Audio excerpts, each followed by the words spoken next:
الحمدللہ، سعودی عرب کے شاہی فرمان کے تحت فضیلت الشیخ علامہ صالح بن فوزان الفوزان حفظہ اللہ کو مفتی اعظم سعودی عرب، اسی طرح سے فتویٰ کمیٹی اور کبار علماء کمیٹی کا صدر مقرر کیا گیا ہے، جس سے ہر حقیقی سنی و سلفی کو بے حد خوشی ہوئی ہے۔ شیخ صالح الفوزان حفظہ اللہ موجودہ دور کے کبار سلفی علماء کرام میں سے ہیں،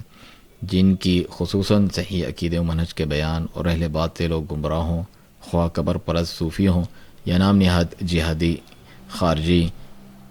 ان کے ردود پر آپ کی گراں قدر دینی و اصلاحی خدمات ہیں۔ حقیقی عالم ربانی ہونے کی نشانی ہے کہ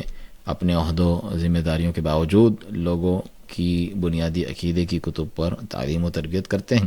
انشاءاللہ عقیدے کی بنیادی کتاب اصول ثلاثہ پر شیخ صالح الفوزان حفظ اللہ کی شرح کے فری دروس پیر تا جمعہ روزانہ کی بنیاد پر ہوں گے، جن کا آغاز کل 24 اکتوبر رات 7 بجے پاکستانی وقت کے مطابق طارق علی بروہی ڈیجیٹل ہب کے یوٹیوب چینل پر ہوگا،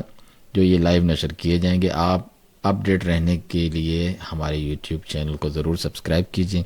اس کے علاوہ ان دروس کی ریکارڈنگز بعد میں آپ ہمارے پیٹریون سبسکرپشن سروس کے ذریعے بھی حاصل کر سکتے ہیں۔ اللہ تعالی سنت اور سلف کی راہ پر چلنے والے اہل علم کا سایہ سمت پر تادیر قائم رکھے اور انہیں اسلام اور مسلمانوں کی خدمت کے بہت بہترین جزائے خیر سے نوازے، اور ہمیں ان کے علم اور تجربے سے استفادہ حاصل کرنے کی توفیق عطا فرمائے۔